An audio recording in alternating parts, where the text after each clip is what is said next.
videon tarkoitus on olla mun uuden vuoden toivotukseni teille kaikille. Mä olen sanoittanut uudestaan Roope Salminen ja Koirat -yhtyeen suositun kappaleen Motherfucking Darra.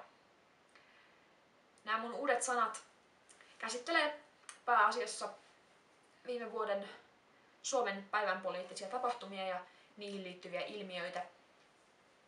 Ja tarkoitukseni on paitsi ehkä osaltani tuoda kantani esiin näihin ilmiöihin ja asioihin liittyen, niin myös ennen kaikkea valaa uskoa tulevaan ja toivottaa kaikille oikein merkityksellistä, kaunista, onnellista vuotta 2016.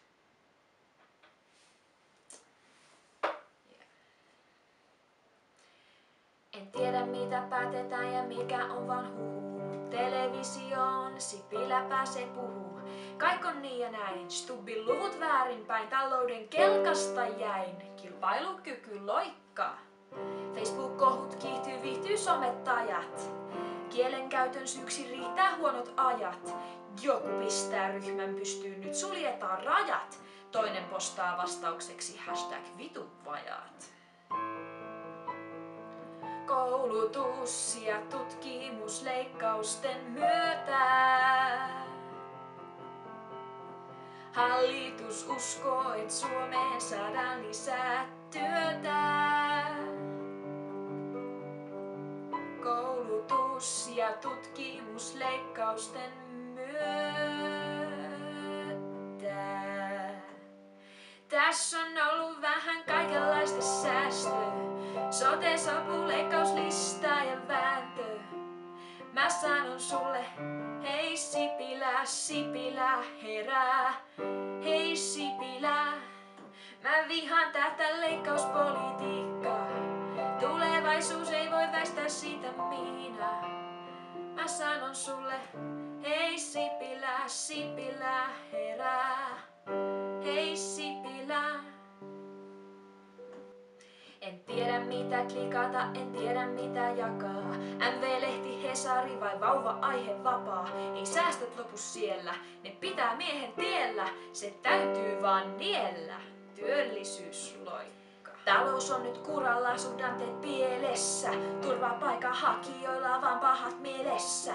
Prosenteilla on merkitystä, dosenteille ei niinkään. On käynnissä kuntauudistus ja infosota itään. Normin purun ja yhteisen tsemppihengen kautta. Köyhä toistaan kyllä luukulta luukulle auttaa.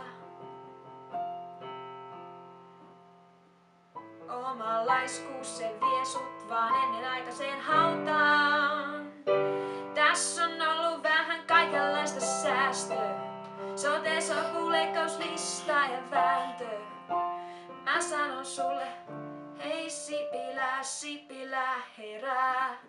Hei Sipilä. Mut on tässä ollut vähän kaikenlaista vääntöä. Hallituskriisi, immos, kohu sekä kätilö. Mä sanon meille, hei elämä jatkuu. Hei elämä. Mä kyllä uskon, että kaikki vielä järjestyy. Pistetään yhdessä hyvä uusi vuosi pystyy. Mä sanon, et hei elämä